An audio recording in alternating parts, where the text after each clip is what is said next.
Good morning friends, मैं जेके मौर्य स्वागत करता हूं आप लोगों का लॉर्ड बुद्धा इंस्टीट्यूट के ऑनलाइन प्लेटफॉर्म पर। तो फ्रेंड्स, हम लोग राजनीतिक दर्शन में देख रहे थे भारतीय एवं पाश्चात्य राजनीतिक सिद्धांत, जो घटना चक्र से हमने लिया है। और इसमें अब तक के जितने भी क्वेश्चन आए हैं उसमें से 90 क्वेश्चन हम लोग डिस्कस कर चुके हैं। तो चलिए आज 91 क्वेश्चन हम डिस्कस करते हैं। निम्नलिखित में से किसको कानून के समादेश सिद्धांत का उन्नायक कहा जाता है? कानून के समादेश सिद्धांत means command theory of law. Jeremy Bentham को, जीन बोदा को, जॉन ऑस्टिन को, एवी डायसी को। तो इसमें हमारा ऑप्शन सी सही हो जाएगा, जॉन ऑस्टिन को। जॉन ऑस्टिन के अनुसार कानून उच्चतर द्वारा निम्नतर को दिया गया आदेश है या कानून संप्रभु की आज्ञा या आदेश है। इसको हम लोगों ने पहले भी डिस्कस कर लिया है। और कानून की परिभाषा में 3 तत्व निहित है: संप्रभुता, आदेश, ठीक है, या उसे समादेश कर सकते हैं। और तीसरा है शास्ति, अर्थात संप्रभु के आदेश की अवहेलना करने वाले को दंड देने की शक्ति। चलिए नेक्स्ट क्वेश्चन की तरफ आगे बढ़ते हैं। क्वेश्चन नंबर 92 है, सेम क्वेश्चन है, तो इसको मैं नहीं बताने वाला हूँ। इसका आंसर कौन सा सही हो जाएगा? कानून संप्रभु का आदेश है, जॉन ऑस्टिन ने कहा है।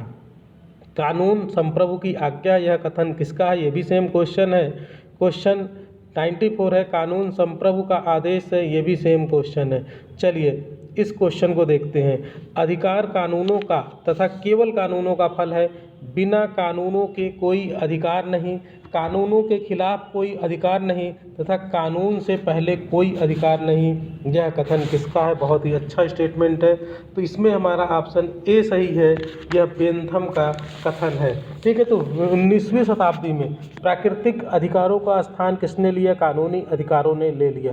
कानूनी अधिकारों के सिद्धांत का मानना है कि अधिकार जो है प्राकृतिक न होकर राज्य की देन होते हैं। और इस सिद्धांत का स्पष्टीकरण और व्याख्या बेंथम और ऑस्टिन जैसे कानून शास्त्रियों के विचारों में मिलती है। चलिए नेक्स्ट क्वेश्चन देखते हैं। क्वेश्चन नंबर 96, बेंथम के अनुसार विधि का लक्ष्य क्या होना चाहिए? विधि का क्या लक्ष्य होना चाहिए? ऑप्शन है अधिकतम व्यक्तियों का अधिकतम सुख, अधिकतम व्यक्तियों का नैतिक विकास, अधिकतम व्यक्तियों का आर्थिक विकास, या फिर अधिकतम व्यक्तियों का अधिकतम आय। तो आय नहीं हो सकता, विकास की भी बात नहीं है। इसमें इन्होंने अधिकतम व्यक्तियों का अधिकतम सुख की बात की है। और बेंथम ने कहा है कि कानून बनाने वाले को केवल वही कानून बनाने चाहिए जो अधिकतम लोगों के अधिकतम सुख को बढ़ावा देते हों। ठीक है, और सरकार का कार्य भी इसी उद्देश्य की पूर्ति करना है। क्वेश्चन नंबर 97 है, अधिकतम व्यक्तियों का अधिकतम सुख के सिद्धांत का प्रतिपादन किया। किसने प्रतिपादन किया? तो ऑप्शन बी बेंथम सही हो जाएगा। चलिए नेक्स्ट क्वेश्चन की तरफ आगे बढ़ते हैं। क्वेश्चन नंबर 98 है आपका, निम्नलिखित कथनों पर विचार कीजिए। क्या क्या कथन दिए हैं? ये assistant professor UP assistant professor में पूछा गया है। तो बेंथम का मानना था कि मनुष्य उपयोगिता की अधिकाधिक वृद्धि करते हैं। बेंथम महिलाओं के मताधिकार का पुरजोर समर्थन करते थे। दार्शनिक उग्रवादी बेंथम के अनुयायी थे। तो इसमें से कौन सा सही है? तो इसमें से हमारा पहला सही है। बेंथम का मानना था कि मनुष्य उपयोगिता की अधिकाधिक वृद्धि करते हैं।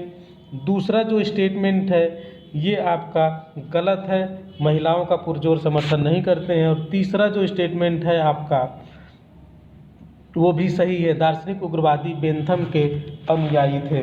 तो इस तरह से हमारा पहला और तीसरा सही है।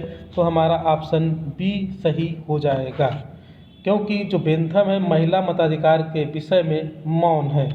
चलिए क्वेश्चन नंबर 99 देखते हैं। विधि के शासन की आधुनिक संकल्पना को निरूपित करने का श्रेय दिया जाता है। किसे श्रेय दिया जाता है? अरस्तु को, मॉन्टेस्क्यू को, एवी डायसी को, या फिर हेरोल्ड लास्की को। तो इसमें हमारा ऑप्शन सी सही है, एवी डायसी को। ठीक है, चलिए नेक्स्ट क्वेश्चन की तरफ आगे बढ़ते हैं। क्वेश्चन नंबर 100 है, डायसी ने निम्न में से किस अवधारणा की श्रेष्ठ व्याख्या की है? विधि के शासन, ब्रिटिश शासन, ब्रिटिश सम्राट का शासन, धार्मिक विधि, या फिर विधि का अमूर्तन। तो इसमें हमारा ऑप्शन ए सही हो जाएगा। ठीक है, ए सही हो जाएगा। एवी डायसी जो है विख्यात ब्रिटिश न्यायवेत्ता थे। इन्होंने विधि के शासन की अवधारणा की श्रेष्ठ व्याख्या प्रस्तुत की है। इनकी अपनी एक रचना है, introduction to the study of the law of the constitution, में इंग्लैंड के संविधान को विधि के शासन की संज्ञा दी, जो आगे चलकर संवैधानिक शासन का प्रमाण बन गया। क्वेश्चन नंबर 101 है, व्यक्ति के शासन की अपेक्षा विधि का शासन अधिक अच्छा होता है, यह कथन किसका है? डायसी का, अरस्तू का, मॉन्टेस्क्यू का या फिर बोधा का? तो इसमें हमारा ऑप्शन बी सही हो जाएगा, ये अरस्तू का कथन है। चलिए क्वेश्चन नंबर 102 है, मॉन्टेस्क्यू ने किस संस्था की व्याख्या करने में त्रुटि की है? तो ऑप्शन है फ्रांसीसी राजतंत्र की व्याख्या में, अमेरिकी राष्ट्रपति की व्याख्या में, स्विस संसद की व्याख्या में या फिर ब्रिटिश संसदीय व्यवस्था की व्याख्या में। तो इसमें हमारा ऑप्शन डी सही हो जाएगा। मॉन्टेस्क्यू ने ब्रिटिश संसदीय व्यवस्था की व्याख्या करने में त्रुटि की है। मॉन्टेस्क्यू का मानना था कि इंग्लैंड का संविधान शक्तियों के पृथक्करण के सिद्धांत पर आधारित है, जबकि शक्तियों का पृथक्करण इंग्लैंड के अलिखित संविधान की विशेषता नहीं है। क्वेश्चन नंबर 103 है, विधि के शासन वाक्यांश में प्रयुक्त विधि शब्द विधि पद का अभिप्राय है। क्या अभिप्राय है? मानव स्थापित विधि, प्राकृतिक विधि, संविधान के अधिसमय या फिर सामान्य विधि? तो इसमें हमारा ऑप्शन ए सही होगा। विधि के शासन वाक्यांश में जो प्रयुक्त विधि पद का अभिप्राय है मानव स्थापित विधि से है। इस सिद्धांतानुसार प्रत्येक व्यक्ति, चाहे उसकी अवस्था या पद जो कुछ भी हो, देश की सामान्य विधियों के अधीन और साधारण न्यायालयों की अधिकारिता के भीतर ही है। क्वेश्चन नंबर 104 है, निम्नलिखित में से कौन विधि के शासन से निकटतम संबंधित है? विधि के शासन से निकटतम संबंधित कौन सा है? न्यायिक सर्वोच्चता, संविधानवाद, मार्शल लॉ या फिर शक्तियों का पृथक्करण? तो इसमें हमारा ऑप्शन बी सही होगा, संविधानवाद। संविधानवाद विधि के शासन से निकटतम संबंधित है, क्योंकि संविधानवाद का भी संबंध नियंत्रण की उस प्रणाली से है जिसमें व्यक्ति की स्वतंत्रता के लिए उचित वातावरण मिले। क्वेश्चन नंबर 105 है, राजनीतिक विचारों के रोमन स्कूल से निम्नलिखित में से कौन संबंध है? टॉमस एक्विनास, सिसरो, वर्ग या फिर उपरोक्त में से कोई नहीं? तो इसमें हमारा ऑप्शन बी सही हो जाएगा, सिसरो। सिसरो रोमन कानून की अवधारणा को विकसित करने के लिए जाने जाते हैं। उन्होंने प्राकृतिक कानून के सिद्धांत का प्रतिपादन किया और घोषित किया कि यह शाश्वत अपरिवर्तनशील है। कोई विधान निर्माता भी इन कानूनों का उल्लंघन नहीं कर सकता है। क्वेश्चन नंबर 106 है, दंड का प्रतिकारात्मक सिद्धांत आधारित है बदले के सिद्धांत पर, निवारक दंड के सिद्धांत पर, अपराधी को सुधारने के सिद्धांत पर या फिर प्रेम के सिद्धांत पर? तो इसमें हमारा ऑप्शन ए सही है, बदले के सिद्धांत पर। यानी कि दंड का जो प्रतिकारात्मक है या इसे प्रतिशोधात्मक सिद्धांत भी कहते हैं, रिट्रीब्यूटिव थ्योरी कहते हैं, ये बदला लेने के सिद्धांत पर आधारित है। इस सिद्धांतानुसार दंड का उद्देश्य अपराधी से अपराध का बदला लेना है। इस सिद्धांत का आधार जैसे को तैसा, आँख के बदले आँख और दांत के बदले दांत वाला विचार है। जैसा कि प्राचीन काल में जब राजतंत्र व्यवस्था थी तो इसी तरह से कानून बनाया जाता था, प्रतिकारात्मक सिद्धांत पर आधारित था। जहाँ कानून नहीं वहाँ स्वतंत्रता नहीं, यह कथन किसका है? जहाँ कानून नहीं वहाँ स्वतंत्रता नहीं, ये ऑप्शन है टी.एच. ग्रीन, लॉक, मैकाइवर या फिर हाफ हाउस? तो इसमें हमारा ऑप्शन बी सही है, यह लॉक का कथन है। लॉक ने राज्य की प्रभुसत्ता और उसकी जोर जबरदस्ती की शक्ति को शंका के दृष्टिकोण से देखा। यानी कि प्रभुसत्ता और उसकी जोर जबरदस्ती की जो शक्ति है उसको शंका के दृष्टिकोण से देखा और इस पर कानून द्वारा सीमाएं लगाने का प्रयत्न किया। इनके अनुसार, इसके अनुसार क्या है, कानून और स्वतंत्रता एक दूसरे के विरोधी नहीं है। कानून का उद्देश्य व्यक्ति की स्वतंत्रता को बढ़ावा और सुरक्षित करना है। जहाँ कानून नहीं है वहाँ स्वतंत्रता की आशा नहीं की जा सकती है। चलिए नेक्स्ट क्वेश्चन है, जहाँ कानून नहीं वहाँ स्वतंत्रता भी नहीं। सेम क्वेश्चन है जो रिपीट हुआ है पीजीटी 2010 में। चलिए नेक्स्ट क्वेश्चन 109, ये भी उसी तरह का क्वेश्चन है, तो इसको भी आप लोग जानते ही हैं। चलिए क्वेश्चन नंबर 110 देखते हैं, निम्नलिखित कथनों में से कौन सही है? लॉक ने सरकार और राज्य जैसे शब्दों में भ्रम उत्पन्न किया। इसमें पूछ रहा है कौन सा सही है, इसका मतलब कोई एक सही है बाकी तीन गलत है। लॉक सरकार को राज्य से श्रेष्ठ मानता है। लॉक ने सरकार और राज्य में विभेद किया है। लॉक ने सरकार और राज्य में विभेद नहीं किया है। तो इसमें अगर सही की हम बात करें तो सी वाला ऑप्शन सही है, लॉक ने सरकार और राज्य में विभेद किया है। लाक ने राज्य एवं सरकार में भेद किस तरह से किया है? लाक के अनुसार समाज की स्थापना एक सामाजिक प्रक्रिया है जो सामाजिक जीवन के अस्तित्व का मूल कारण है, जबकि सरकार की स्थापना निश्चित उद्देश्यों की पूर्ति के लिए की जाती है। लाक के अनुसार सरकार भंग हो जाने पर समाज छिन्न भिन्न नहीं हो जाता है। चलिए क्वेश्चन नंबर 111 आपकी स्क्रीन पे निम्नलिखित विचार किसने दिया है? राज्य विधि का नहीं वर्ण विधि राज्य का निर्माण करती है। राज्य विधि का नहीं वर्ण विधि जो है वो राज्य का निर्माण करती है। ऑप्शन है ऑस्टिन, बेंथम, क्रैब या फिर ओपेनहाइमर। तो इसमें हमारा ऑप्शन सी सही है। ये क्रैब का स्टेटमेंट है। किसका स्टेटमेंट है? क्रैब का। ये बहुलवादी विचारक संप्रभुता के परंपरागत प्रतिपादकों के विपरीत कानून को राज्य से स्वतंत्र और उच्च मानते हैं। जो बहुलवादी विचारक हैं संप्रभुता के परंपरागत प्रतिपादकों के विपरीत कानून को राज्य से स्वतंत्र और उच्च मानते हैं। ऐसे विचारकों में कौन कौन लोग शामिल हैं? क्रैब है, डिगविट है, सर हेनरी मेन है। इनका नाम उल्लेखनीय है। चलिए नेक्स्ट क्वेश्चन की तरफ आगे बढ़ते हैं। क्वेश्चन नंबर 112 है, यह राज्य नहीं है जो विधि का सृजन करता है, वरन यह विधि है जो राज्य का सृजन करती है। किसने कहा? सेम वही क्वेश्चन है। तो आपको पता होगा ये क्रैब का स्टेटमेंट है, याद कर लीजिए। ये स्टेटमेंट रिपीट हुए हैं। कानून राज्य का पूर्ववर्ती है और राज्य से ऊपर है, यह निम्नलिखित में से किसका मत है? लियो डिगविट, F.W. मेटलैंड, हुगो कैब या फिर केल्सन। तो इसमें हमारा ऑप्शन ए सही होगा। फ्रांसीसी विचारक डिगविट, या इसे डिगविट भी कहते हैं, प्रमुख बहुलवादी विचारक हैं। बहुलवादियों के अनुसार क्या है कि कानून जो है राज्य से स्वतंत्र और उच्च होते हैं। डिगविट की मान्यता है कि विधि राजनीतिक संगठन यानी कि राज्य से स्वतंत्र है, ठीक है, उससे श्रेष्ठ और पूर्णकालिक होती है। विधि राज्य को सीमित करती है जबकि राज्य विधि को सीमित नहीं करता है। चलिए क्वेश्चन नंबर 114 देखते हैं। कानून नियमों का वह समूह है जिसे राज्य मान्यता देता है और न्याय व्यवस्था के प्रशासन में लागू करता है। उपयुक्त परिभाषा किसने दी है? पाउंड ने, सालमंड ने, ऑस्टिन ने या फिर W. विल्सन के द्वारा। तो इसमें हमारा ऑप्शन बी सही हो जाएगा। यह परिभाषा दी है सालमंड ने, ठीक है। सालमंड ने कानून यानी कि विधि की परिभाषा देते हुए कहा है कि कानून नियमों का वह समूह है जो राज्य द्वारा मान्यता प्राप्त है तथा जिसे राज्य न्याय व्यवस्था के प्रशासन में उपयोग में लाता है। चलिए क्वेश्चन नंबर 115 देखिए। आधुनिक युग में पुलिस राज्य की अवधारणा पुरानी पड़ गई है। किसका कथन है? आधुनिक युग में पुलिस राज्य की अवधारणा पुरानी पड़ गई है। इसका कारण क्या है? तो राष्ट्रीय प्रभुसत्ता संपन्न राज्य का उदय, धर्मतंत्रात्मक राज्य का उदय, धर्मनिरपेक्ष राज्य का उदय या फिर कल्याणकारी राज्य का उदय।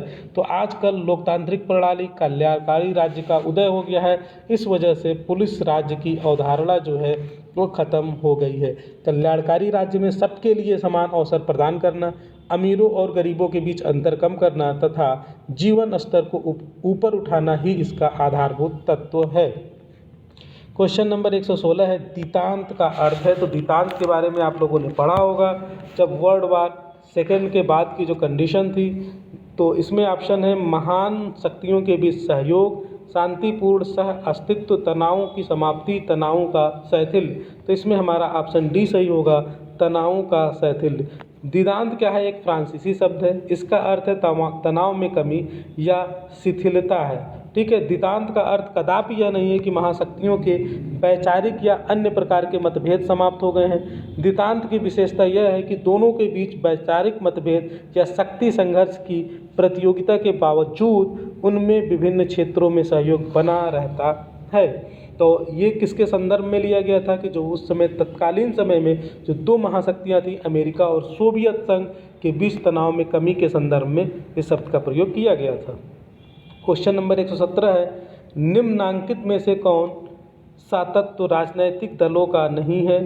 राजनैतिक दलों का नहीं है तो इसमें ये दो ऑप्शन इधर आ गया है। ऑप्शन है संगठन, मौलिक सिद्धांतों की असहमति, तीसरा है संवैधानिक पद्धति और चौथा है राष्ट्रीय हित। तो इसमें अगर हम देखें तो हमारा ऑप्शन बी वाला सही होगा।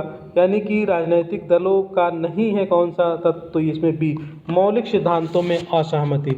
मौलिक सिद्धांतों में अगर असहमति होगी तो राजनीतिक दल जो होगा उसका विघटन हो जाएगा। तो किसी भी राजनीतिक दल के निर्माण के लिए निम्नलिखित तत्वों का होना आवश्यक है। कौन कौन से तत्व हैं? लंबी अवधि के लिए संगठन, मूलभूत सिद्धांतों अथवा नीतियों के बारे में सहमति, संवैधानिक उपायों का प्रयोग, राष्ट्रीय हित की वृद्धि। ठीक है, तो चलिए नेक्स्ट क्वेश्चन देखते हैं। 118 नंबर क्वेश्चन है आपकी स्क्रीन पे। एक सबके लिए और सबके लिए एक। ठीक है, एक सबके लिए और सब एक के लिए। एक सबके लिए और सब एक के लिए सूत्र किस संदर्भ में प्रयुक्त किया गया? उपरोक्त यूरोपीय संघ, सामूहिक सुरक्षा, संयुक्त राष्ट्र संघ, शक्ति संतुलन। जल्दी जल्दी बोलने के चक्कर में जो हमारी जुबान है वो मुड़ जा रही है, तो ये थोड़ा सा कभी कभी मिस्टेक हो जा रहा है, इसके लिए सॉरी। तो इसमें देखिए, इसमें कौन सा सही होगा? तो ये सामूहिक सुरक्षा। एक सबके लिए और सब एक के लिए, इसका प्रयोग कब हुआ था? सामूहिक सुरक्षा के संदर्भ में किया जाता है। सामूहिक सुरक्षा का अभिप्राय यह है कि किसी राष्ट्र द्वारा किसी अन्य राष्ट्र पर आक्रमण होगा तो बाकी सब राष्ट्र मिलकर उसका मुकाबला करेंगे। क्वेश्चन नंबर 119 है, परंपरागत राजनीति विज्ञान का निम्न में से कौन लक्षण नहीं है? ऑप्शन है अमूर्त स्वरूप, काल्पनिकता, दार्शनिकता पर बल, तथ्यों के अध्ययन पर बल। तो इसमें हमारा ऑप्शन डी वाला सही हो जाएगा। ठीक है, परंपरागत राजनीति विज्ञान तथ्यों के अध्ययन पर बल नहीं देता, बल्कि व्यवहारवाद, नई पद्धतियों, नई तकनीकों, नए तत्वों और एक व्यवस्थित सिद्धांत के विकास के अध्ययन पर बल देता है। द्वितीय महायुद्ध के पश्चात परंपरागत राजनीति विज्ञान के विरोध में एक व्यापक क्रांति हुई, इसे व्यवहारवाद का नाम दिया गया। व्यवहारवाद की आधारभूत मान्यता यह है कि प्राकृतिक विज्ञानों और समाज विज्ञानों के बीच एक गुणात्मक निरंतरता है। चलिए नेक्स्ट क्वेश्चन देखते हैं। क्वेश्चन नंबर 120 है, प्रभाव की एक विशेषता नहीं है, उसे देखा जा सकता है, उसे देखा नहीं जा सकता है, उसे महसूस किया जा सकता है, इसमें द्वि संबंध होता है। तो इसमें हमारा ऑप्शन ए सही है, प्रभाव यानी कि इन्फ्लुएंस। आपसे कौन प्रभावित हुआ? इसकी यही विशेषता है कि उसे देखा नहीं जा सकता है, उसे सिर्फ महसूस किया जा सकता है। जैसे आपने किसी को इन्फ्लुएंस करने के लिए कोई बात की तो आप उसको कैसे देखेंगे? आप उसको फील ही कर सकते हैं। तो इस तरह से आज हमने 120 क्वेश्चन तक डिस्कस कर लिया है। नेक्स्ट की क्लास में हम 120 क्वेश्चन से आगे डिस्कस करेंगे। तो फ्रेंड्स, आप लोग इस वीडियो को देखते रहें, बार बार रिवीजन करते रहिए, क्योंकि आपने देखा कि बहुत सारे क्वेश्चन हैं जो रिपीट होते हैं। अगर आप हमारे इस चैनल पे फर्स्ट टाइम आए हैं तो चैनल को सब्सक्राइब कर लीजिए और आप अपने फ्रेंड्स को शेयर कर दीजिए ताकि ज़्यादा से ज़्यादा लोगों को इसका बेनिफिट मिल सके। और इसके लिए हम अभी क्विज बना के भी ग्रुप में डालने वाले हैं, तो आप लोग जो नीचे डिस्क्रिप्शन में ग्रुप दिया हुआ है टीजीटी पीजीटी पॉलिटिकल साइंस, इसमें हम पूरे घटना चक्र जितने भी प्रीवियस ईयर्स के क्वेश्चन आए हैं, क्वेश्चन पेपर आए हैं, एक तो हम उसको क्वेश्चन पेपर के हिसाब से डिस्कस कर रहे हैं और एक हम टॉपिक वाइज भी डिस्कस कर रहे हैं। तो इस तरह से दोनों वीडियो को आप लोग लगातार देखते रहें, प्रैक्टिस करते रहें और अपना स्कोर भी शेयर करते रहें कि आप इस 20 क्वेश्चन 30 क्वेश्चंस की सीरीज में कितने क्वेश्चन सही कर पा रहे हैं। Thank you friends, thank you, मिलते हैं नेक्स्ट क्लास में।